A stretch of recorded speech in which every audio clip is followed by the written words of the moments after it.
माननीय सुकल्याण प्रताप यादव जी।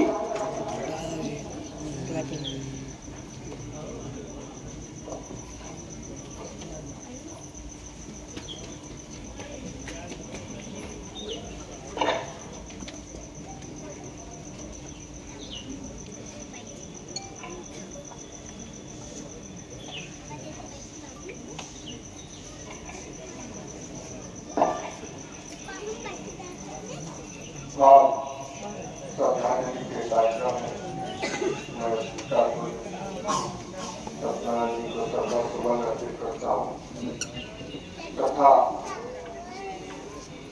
उनके पुत्र, उनके परिवार, नाम रिश्तेदार और मित्रों सहित सभी लोगों को मैं इस साहसिक कार्य के लिए, श्रद्धांजलि समारोह के लिए इतने भी शब्द कहे जाए कम है, क्योंकि समाज की कुरीति के खिलाफ, अज्ञानता के खिलाफ इस तरह का विजय उठाना बड़ा कठिन होता है। आप सोचिए, एक तरह से हमारी हजारों साल से परंपरा चली आ रही है। समाज के लोग बिना सोचे समझे उस परंपरा में निवास हो रहे हैं और उस परंपरा को खत्म करना बेटा तो बड़ा कठिन होता है। बहुत ही जल्दी आदमी निर्णय नहीं ले पाता। सबको पता है, यहाँ पे भी जितने लोग बैठे हैं कोई तैरानी का कार्यक्रम नहीं करना चाहता है, लेकिन हिम्मत सबकी नहीं हो पाती है। हिम्मत कौन करता है? जिसको अंदर सच और झूठ का फर्क होता है, जिसको ज्ञान होता है, जिसको लगता है नहीं ये गलत है तो गलत है, वही हिम्मत कर पाता। आज 2 साल पहले एक पड़ोस में वकील साहब ने किया था, 2 साल पहले, और उनके यहाँ भी काफी अंतर्गत हुआ। हम आए, बैठे, चर्चा हुआ, लोगों ने तैयार हुआ, लेकिन पूरा समाज साथ दिया। हमें ऐसा नहीं समाज साथ नहीं देता, समाज तो तैयार है साथ देने के लिए, लेकिन हम आप साथ नहीं कर पाते। इतनी भी माताएं बैठे, बने या जो भी अभिभावक, जो भी लोग बैठे हुए हैं, हम आप सबसे एक चीज जानना चाहते हैं कि नहीं हम किसके लिए करते हैं? जो चले गए या अपने लिए? जो पिताजी आज हमारे बीच नहीं रहे, वो तो चले गए, हम उनके लिए चढ़ाई करें तो अपने लिए? हम अपने लिए करते हैं ना। लोग हमको क्या कहेंगे? क्या चढ़ाई का कुछ अंश, कुछ पूरी सब्जी के पास पहुंचेगी? जब तक वो जिए, जब तक हमारे बीच रहे, जितनी सेवा हमने किया वही तो उनको मिला। कि आज हम चढ़ाई का आयोजन कर रहे तो उसको आ जाएगा कुछ? ऐसा नहीं, मैं कोई नई बात बता रहा हूं। जो भी बातें करेंगे सभी लोग जानते हैं, बस आवश्यकता है उसकी सोचने की, समझने की, उससे चर्चा करने की, क्या सही है क्या गलत है। जितनी भी माताएं बहनें, जितने भी बुजुर्ग लोग बैठे हुए हैं, क्या वो चाहते हैं हमारे जीते की सेवा हो कि हमारे न रहने के बाद 10-100 गांव खिला दिया जाए और जीते जी न पूछा जाए? जीते जी सेवा करती माता कि न रहने के बाद क्या रही है?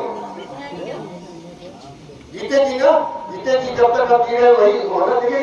एक ऐसा नहीं है जो एकदम हम महिलाओं के लोग देते हैं, हम ये करते हैं, लोग मानते हैं, ऐसा नहीं है। हम केवल उसको चर्चा नहीं कर पाते हैं। एक अनपढ़ महिला का कभी जीते की सेवा चाहिए, मगर बात का क्या होगा हमको काम मिलेगा। तो आवश्यकता है कि हमें आपको सिर्फ इस पे बात करने की, चर्चा करने की, जहाँ चाहे हम लोग चर्चा करेंगे कहाँ इसका निश्चित रूप से सकारात्मक परिणाम मिलेगा।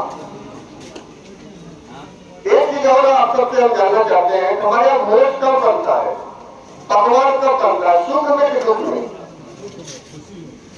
खुशी में पकवान भाई, अच्छी अच्छी चीजें, पूरी मिठाई, पूरी सब्जी, खीर कब बनती है? सुख में ना। फिर दुख की कहां से परंपरा है?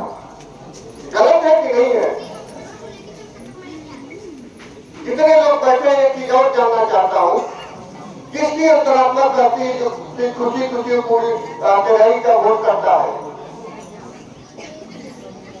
किसी करती है कि एक न पढ़ी लिखी महिला करे, किसी की नहीं करती है कोई ग्राहक है जो तेरावी का भोजन खुशी से करता हो, किसी के अंतरात्मा नहीं करती। पहले तो हम लोग छोटे छोटे थे, हम लोग को जाने नहीं दिया था, तेरे बोल भैया अशुभ हो उसमें मर जाएगी, होता था ना। कोई भी मन से तेरहवीं का भोज नहीं करता, मन दबा के करता है, कहीं नहीं होता। तो इस तरह के भोजन का आयोजन क्यों कि जिसका न तो खाने वाले की इच्छा है, न तो खिलाने वाले की इच्छा है। अभी आपने माता जी को देखा, पुष्प अर्पित करने आई तो अपने आप को रोक नहीं पाई, आप 14 दिन बीत चुके हैं, अपने आप को रोक नहीं पाई, फिर कम से कम 5 मिनट जो गया उनको संभाले नहीं। और हम लोग को 20 साल से संतोष जी से कहे चाहिए 5 मिनट आपके पिताजी के बारे में बताए, उन्होंने कहा प्रभु जी मेरी हिम्मत नहीं है कि मैं वहां पे खड़ा होकर 2 शब्द बोल पाऊं। सोचिए, जो परिवार दुख में, पूरे विश्व का सबसे बड़ा दुख यही है कि कोई हमारे बीच चला गया, हमारे बीच से चला गया, हमारा कोई करीबी चला गया, इससे बड़ा दुख इस संसार का कोई नहीं है। और ऐसे परिस्थिति में व्यवस्था करें, वो हमारे लिए पूरी खीर सब्जी की व्यवस्था करें। और सभी चाहते हैं, हम लोग लगभग 550 से ज्यादा इस तरह के श्रद्धांजलि कार्यक्रम करा चुके हैं, कहीं भी ऐसा नहीं है समाज साथ नहीं किया। समाज पूरी तरह से साथ चलने के लिए तैयार है, बस आवश्यकता है आपको आगे आने। और बहुत तेजी से इस चीजों को लोग समझ रहे हैं। देखिए, एक चीज और है, इसको 8 विषय में जोड़ के देखिए, ये ज्ञान और अज्ञान का विषय है, अज्ञानता का विषय है। जैसे आपने कहा ना कि हमें भोजन भगवान का बनता है, सुख में दुख में, सुख में जो पकवान हमें पसंद है, हम दुख में क्यों बनाते हैं? ये हमारी अज्ञानता है कि नहीं है?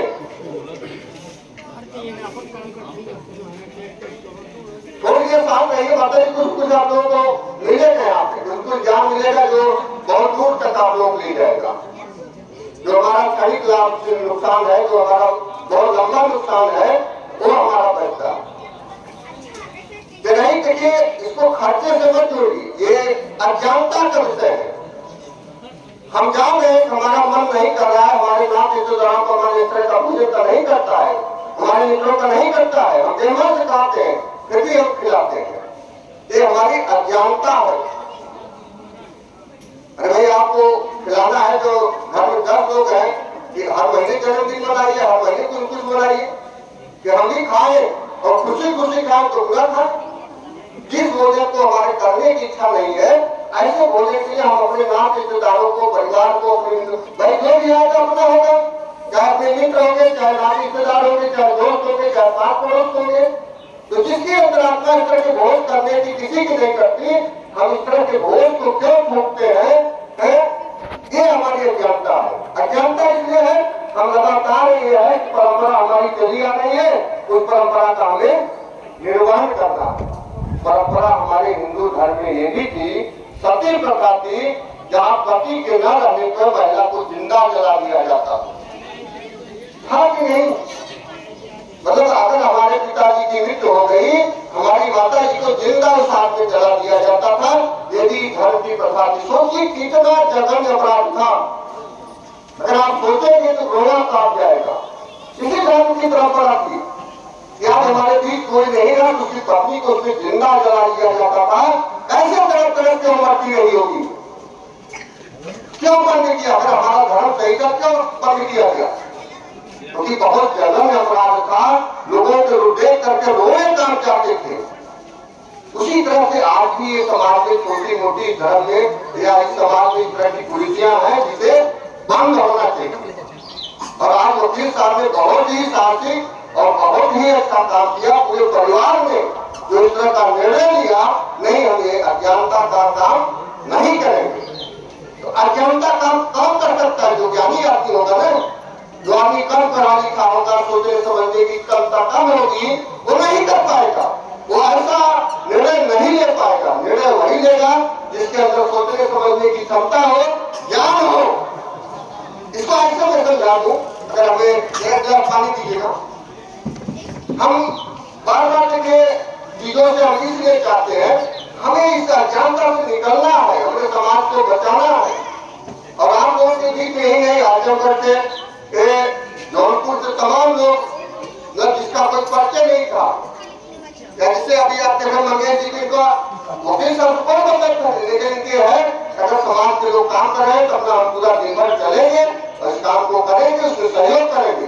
एक साल आजमगढ़ से चल के आए हैं, इनका परिवार कोई संबंध नहीं, इनको पता चला कहीं यहाँ इस तरह के कार्यक्रम है तो हम लोग चलेंगे। विजय भारत जो है वहां से चल के आए, बदलापुर से चल के आए। तो अब देखिए जैसे इन्होंने पानी लाया, घर में से पानी लाया, पानी कैसा है ये अच्छा मान करके हम सब पी लेते हैं, पी लेते हैं नहीं। और अगर आपके सामने इसी में थोड़ा सा मिट्टी डाल दिया जाए, आप कोई पिएगा? आप कोई पिएगा? क्यों? क्योंकि इससे पहले हमें ये नहीं पता था कि इसमें क्या मिला, लेकिन अब सबको ये पता चल गया इसमें मिट्टी मिला दी है, किसको नहीं पिएगा? इसी तरह से जब तक हम कोई चीज नहीं जान रहे हैं, ठीक है भाई हमने कर दिया, लेकिन अगर हम जानने के बाद अगर हम इसको पीते, चाहे भाई कैसा मूर्ख आदमी था उसमें मट्टी मिलाया पी गया, आप सभी लोग कहेंगे ना कैसा मूर्ख आदमी था और मट्टी था पानी मिलाया पी गया। तो जब तक किसी चीज को हम नहीं जान रहे हैं, मैं ठीक है हमारी अज्ञानता थी, लेकिन जब तक हम जानने के बाद ऐसा क्यों करते हैं? क्योंकि हम उस पर चर्चा नहीं करते, उस पर हम बात नहीं करते। जितने लोग बैठे सबसे मैं पूछ रहा हूँ कि किसकी कल्पना करती तेरे खोज करने की, कोई हाथ नहीं उठाया। मतलब कोई आपके अपना ग्रही का भोज नहीं करना चाहता, पिताजी नहीं रहे हमें ग्रही का भोजन मिले, लेकिन फिर भी हम करते हैं। सब लोग जान रहे हैं, सब लोग चाहते हैं, सब लोग जान रहे हैं, लेकिन हमें समाज से अपने से इस अज्ञानता को दूर करना होगा, इस बुरी को खत्म करना होगा। अभी समाज में बुरी की अभी सामान्य रूप से अभी सभी लोगों के बीच चल रही है, बहुत गंभीर बुरी की है। मैं थोड़ा सा चर्चा करना अवसर समझता हूँ। जैसे आज हमारे पिताजी नहीं रहे, माता जी विधवा हो गई, तो विधवा महिलाओं के समाज में क्या स्थान है? आप सोचिए अगर कोई जवान की मृत्यु हो गई, पत्नी है, दो बच्चों को पाल पोस करके कैसे कैसे बड़ा करती है, कैसे कैसे बड़ा करती है, और जब उसी बच्चों की शादी होती है वो महिला सामने आती है, पति के न रहने पर अपने बच्चों को पाल पोस करके अकेले कैसे कैसे वो बड़ा करती है, और जिस दिन उस बच्चों की शादी होती, खुशी का दिन होता है, उसी दिन उस महिला को सामने नहीं लाया जाता, कतल नहीं अशुभ हो जाएगा। आप सोचिए कि कितना बड़ा अपराध है।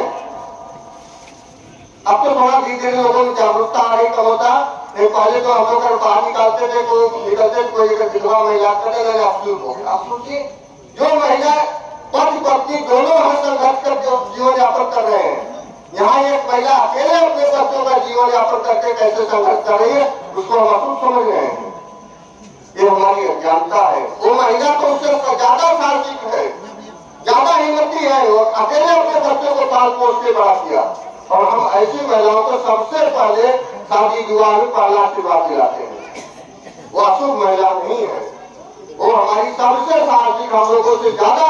सोचिए दो लोग मिलकर के परिवार नहीं संभाल पाते, वो अकेले संभाल लेंगे कैसे जाना, तो कोई आर्थिक व्यवस्था है, कोई कुछ व्यवस्था है, ज्यादातर पुरुष ही रोजी पैसे की व्यवस्था करते, महिलाओं को बस खाना पीना कैसे खेती बाड़ी करके हम अपना जीवन यापन करते हैं। तो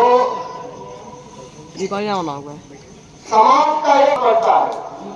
आप ये बताइए, अपने अपने हम छोटे छोटे जो नन्हे मुन्ने बच्चे हैं, इनको देश के सबसे बड़े मंदिर में भेजते, जो सबसे शक्तिशाली मंदिर देश का है, चाहे वैष्णो देवी हो, चाहे आपका द्वारकापुरी हो, चाहे आपका जगन्नाथपुरी हो, चाहे कैलाशपुरी हो, चाहे वैष्णो धाम हो, जो हमारे दिमाग में सबसे ताकतवर भगवान है, सबसे ताकतवर मंदिर हम समझते हैं। छोटे छोटे बच्चों को अगर भेज के वहां छोड़ दें तो क्या बनेंगे? इंजीनियर बनेंगे कि डॉक्टर बनेंगे, वकील बनेंगे, क्या बनेंगे आप बताइए? अगर बच्चों को भगवान के दरबार में छोड़ दें हमेशा के लिए तो क्या बनेंगे? इंजीनियर बनेंगे कि डॉक्टर बनेंगे कि मास्टर बनेंगे, वकील बनेंगे? कुछ नहीं बनेगा ना। अगर बनेंगे हमें विद्यालय जाने से बनेंगे, बनेंगे तो हमें शिक्षा से बनेंगे। सिर्फ धर्म के नाम पे, भगवान के नाम पे सिर्फ हमको डराया जाता है और हमें डरा करके हमारा शोषण किया जाता है। भगवान के नाम पे डरा करके हमें शोषण किया जाता है। आप कभी सोचिए कि इंसानों को बांटा कोई जात कौन बनाई? ये कहीं गड़ेरिया कुन्नी कोई जमात कौन बनाया? भगवान बनाए। कौन बनाया? इंसानों को कौन बनाया? जातियों को कौन बांटा? नीचे वाले ही बांटे ना, ऊपर वाले बनाया कि यही जा रहा है, कुन्नी जा रहा है, गड़ेरिया जा रहा है, बाकी जा रहा है, जमात जा रहा है। चालाक लोगों ने सीधे साधे लोगों को बांटा और आज भी बांट रहे हैं और बांट क्यों रहे हैं? क्योंकि पूरे विश्व में दो चीज की लड़ाई है। एक अर्थ की, अर्थ मतलब रुपए की, पैसे की। आपके जेब में, हमारे जेब में जो पैसा है कि कितने लोगों के हाथों जाता है? सभी लोगों के हाथों जाता है कि नहीं? चाहे वो चमार हो, चाहे मुसहर हो, जिसको आदमी कोई गंदा नहीं है, लेकिन हमारे समाज के लोगों ने बनाया हुआ है, सभी हाथों जाता है नहीं? चाहे जमादार हो, चाहे सफाई करने वाला हो, चाहे शौचालय करने वाला हो, चाहे मांस काटने वाला, सभी के हाथ में पैसा जाता है कि नहीं? कोई पूछता है किसका रुपया है? और अगर 10-20 नोट हो जाता है तो हर आदमी थूक लगा के गिना है कि नहीं गिना है? हर आदमी इस नोट को थूक लगा के गिनता है कि नहीं गिनता है? अगर 10 नोट हो जाए गिनते हैं कि नहीं गिनते? सब गिनते हैं। हम जिसको गंदा समझते, देखिए कितनी बड़ी घटना है जिसको हम गंदा समझते हैं। हमारे समाज कहा जाता है नहीं ये नीच है, हम ऊंचे हैं, ये जमादार है, ये मांस काटने वाला है, ये जमार है, ये बाकी है, ये मुसहर है। मतलब सोचिए कि इंसानों को इंसानों से कैसे बांटा जा रहा है। सबके हाथ में जाता है, हर आदमी धूप लगा के गिरता है और इसको कहां चढ़ाया जाता है? मंदिर में। कहां चढ़ाया जाता है? भगवान को। उसमें कोई छूट नहीं है। और अगर बिना इस पैसे के आप चले जाए तो क्या इज्जत होती है मंदिर में? अगर बिना पैसे लिए आप चले जाओ मंदिर में, आपको धक्के देके ढकेल देते हैं कि नहीं? आपको धक्के देके ढकेल दिया जाता है कि नहीं? तो लड़ाई किस चीज की है? सिर्फ पैसे की है। आपका पैसा ले लेते हैं। अभी कल कौन सा उठा तो आप धनतेरस था ना, उसमें क्या कहा जाता है? कुछ न कुछ खरीद के ले आइए। गणेश लक्ष्मी की मूर्ति, लक्ष्मी को खरीद के ले आइए घर में। आपने असली लक्ष्मी तो ले लिया और आपको माटी की मूर्ति दे दिया। कल जो लक्ष्मी को खरीदे हैं, गणेश को खरीदे हैं, उसको वापस करके देखिए जरा कै पैसे वापस देता है। वापस करेगा? अभी कल ही आप लोग ले आए, कल ही ले आए ना। आप जरा एक बार उसको दुकान पर ऐसे देखिए, भैया कल आपने 50 रुपए का दिया था, इसको हम वापस करेंगे। वापस करेगा? क्यों? अरे तो भगवान है, धन देने वाली है। अखिला धन तो आपको मूर्ख बना के दे दिया गया। आधा देगा? आधा नहीं देगा। वापस करेगा? वापस भी नहीं करेगा। सोचिए कितना हमको मूर्ख बनाया जाता है। जितने भी व्यापारी है कहते धनतेरस से आओ, सामान खरीद ले जाओ, अपने घर रखोगे, कुछ खरीदोगे तो आपके यहाँ समृद्धि होगी, आपके यहाँ लक्ष्मी आएगी।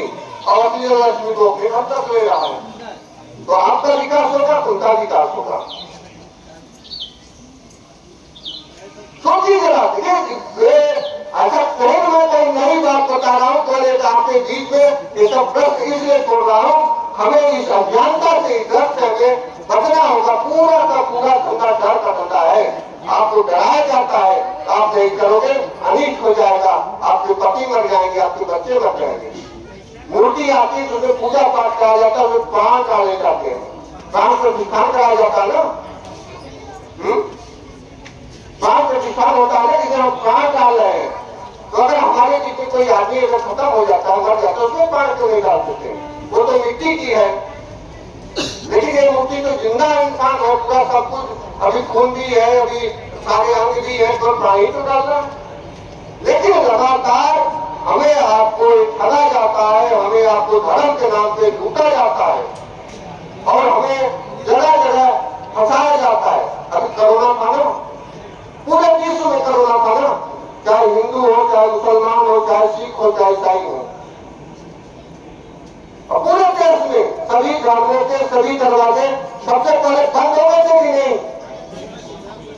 सारे मंदिर, सारे मस्जिद, सारे गुरुद्वारे सब बंद हो गए थे। जब कोरोना आया था, महामारी आई थी, सारे दरवाजे बंद हो गए थे कि कोई मंदिर नहीं, सारे दरवाजे बंद हो जाएगा, नहीं कोई मस्जिद, सब फैल जाएगा। तो जब हमारे प्राण संकट में हो, सोचने वाली बात है, गंभीरता सोचिएगा, जब हमारे प्राण संकट में है, हमारे ऊपर महामारी आई है, पूरे विश्व में आई है, तो उनके भगवान के, ईश्वर के, अल्लाह के सारे दरवाजे सबसे पहले बंद हो गए। तो किस काम से हो भाई? हम इसीलिए सोचते हैं कि ऊपर वाला रहेगा तो मेरी रक्षा करेगा, वो तो पहले बंद करके भाग गए। भाई हम भगवान की को इसलिए मानते हैं, पूजा इसीलिए करते हैं, अल्लाह को, भगवान को, ईश्वर को हम इसलिए करते हैं, गंभीर संकट में जब हमारे प्राण संकट होंगे ये हमारी रक्षा करेंगे। आप सब लोगों ने देखा, ऐसा मैं कोई कहानी नहीं बता रहा हूँ, सभी लोगों ने देखा कि अभी 2 साल पहले जब कोरोना आया था, सारे दरवाजे सबसे पहले बंद हो गए, ये सबसे पहले भाग गए। समस्या वो नहीं है, समस्या है ये बात, इसके बावजूद हमको नहीं समझ आ रही है। हमने सबने देखा, और मैं ये बात नहीं कर रहा हूँ, समस्या ये है कि इसके बावजूद हमारे सोचने समझने की क्षमता नहीं समझ पा रही है। कोरोना में सबको ताली खाली पिटवाए नहीं, सब लोग ताली खाली पीटे नहीं पीटे? हाँ, क्यों पिटवाया गया? क्योंकि हमें आपको मूर्ख बनाना था, हमें आपको धनवान बनाना है, हमें आपको गुमराह करते रहना है। आप खुद सोच लीजिए कि आप अपने बच्चों को मंदिर भेजेंगे, विद्यालय भेजेंगे। अगर विद्यालय भेजेंगे तो आपका बच्चा पढ़ लिख के इंजीनियर, डॉक्टर और वकील साहब वकील बने हैं, मंदिर जाके बने हैं। वकील साहब अगर मंदिर जाते हैं तो वकील कौन करते हैं? तो हमें आपको अगर अपने परिवार को, अपनी पीढ़ी को, अपने समाज को आगे बढ़ाना है, अगर हम जो मेहनत करते हैं कि हम अपने बच्चों के लिए करें। आप पिताजी पूरे जीवन का संघर्ष किए, पूरे जीवन में कितने लोगों से लड़े भिड़े होंगे अपने बच्चों को, अपनी पूंजी को बचाने के लिए। जितने इन्होंने 72 साल की उम्र में, अगर 15 साल से 72 साल तक जोड़ लीजिए, लगभग 55 साल इन्होंने पूरा परिश्रम किया। 72 साल की कमाई किसको देके गए? 72 साल की कमाई, 72 साल की मेहनत किसको देके गए? प्रश्न आता है कि अगर हम इन पत्थरों को न पूजे किसको? तो इनसे बड़ा भगवान हमारे लिए कौन है? वकील साहब के लिए, परिवार के लिए बड़ा भगवान कौन है? आप बता दीजिए। एक बच्चा जब जन्म लेता है, जिस दिन जन्म लेता है, भगवान की शादी होती है, जिस दिन जन्म लेता है, उस माता पिता की पूरा ध्यान उस बच्चे पे जाता है। वो उस दिन से अपने लिए जीना छोड़ देता है। अब देख लीजिए, जिस दिन भगवान की शादी हुई, जिस दिन से उस घर में बच्चा आया, वो माता पिता अपने लिए नहीं जीते हैं। किसके लिए जीते हैं? उसी बच्चे, जब वो बच्चा हंसता है, माँ बाप को खुशी होती है कि नहीं होती है? जितने बच्चा ग्रो करेगा, जितने बच्चा पढ़ेगा, उतने माता पिता खुश होते हैं। बच्चा हमारा बढ़ रहा है, बच्चा हमारा बढ़ रहा है, बच्चा हमारा साइकिल चलाना सीख गया। खुशी माँ बाप को कहाँ मिलती है? जब उनका बच्चा आगे बढ़ता है। अगर बच्चा वहीं पे कोई दिक्कत होती है, माँ बाप को सबसे ज्यादा तकलीफ होती है कि नहीं? मैं कोई नई बात बता रहा हूँ।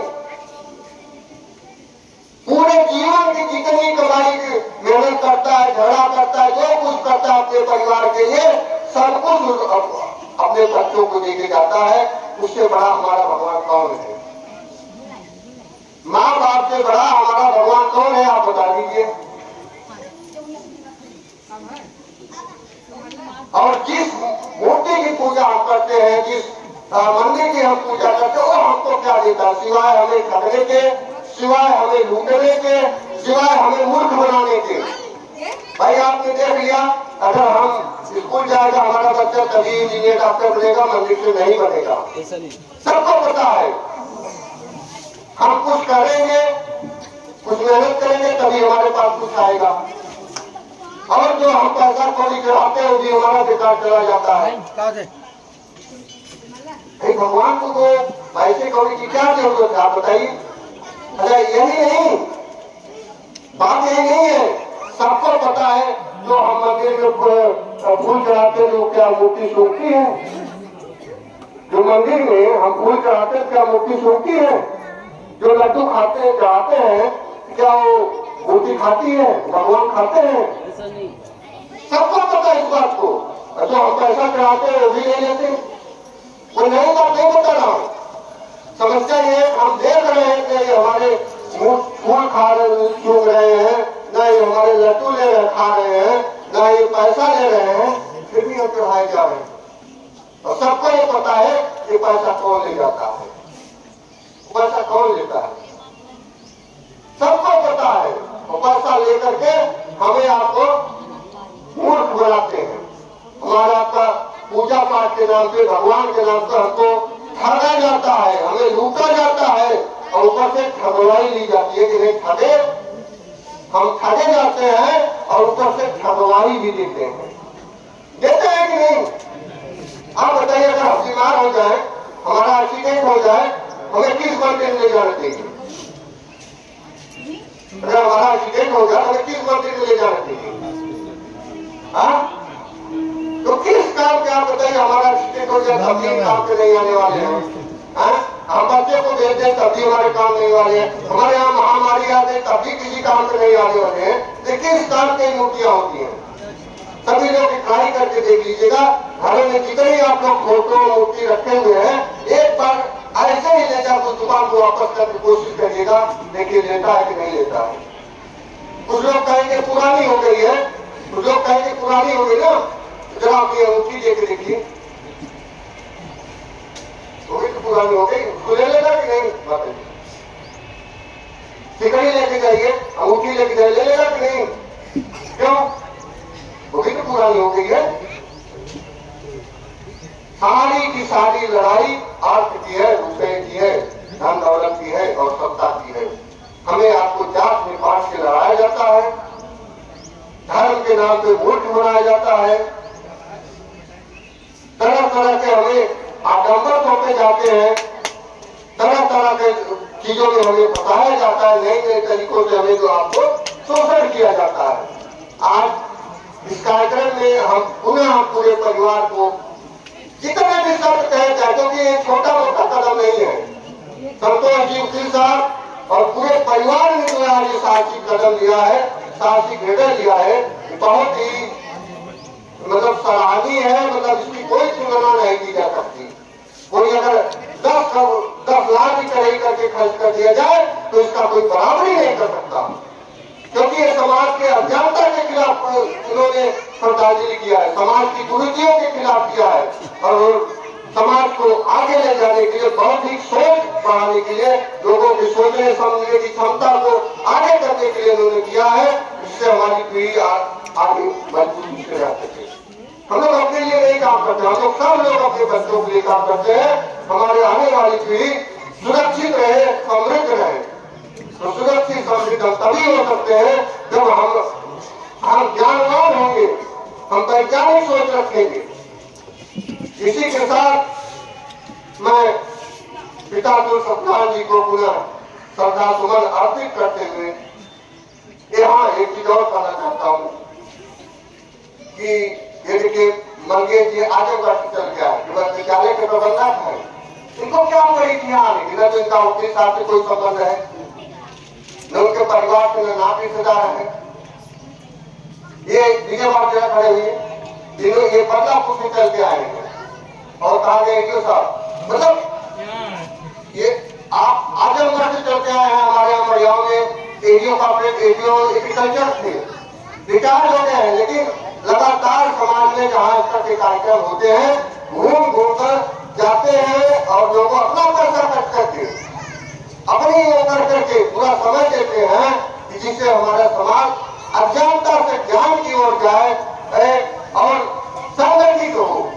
तो आप सबसे हम यही अनुरोध करेंगे, जैसे अभी 203 शब्द कहा था कि बुद्धम शरणम गच्छामि, संघम शरणम गच्छामि, धम्मम शरणम गच्छामि। बुद्धम शरणम गच्छामि का मतलब है अपनी बुद्धि की शरण में जाइए, बुद्धि की शरण मत जाइए, अपनी बुद्धि की शरण जाइए, अपनी बुद्धि का इस्तेमाल करिए। और संघम शरणम गच्छामि का मतलब है संगठित रहिए, बचकिए मत। अगर आप सोचिएगा अगर अकेले हम थाने पे चले गए, थानेदार हमारी बात सुनेगा? नहीं सुनेगी। इतने लोग चले गए तो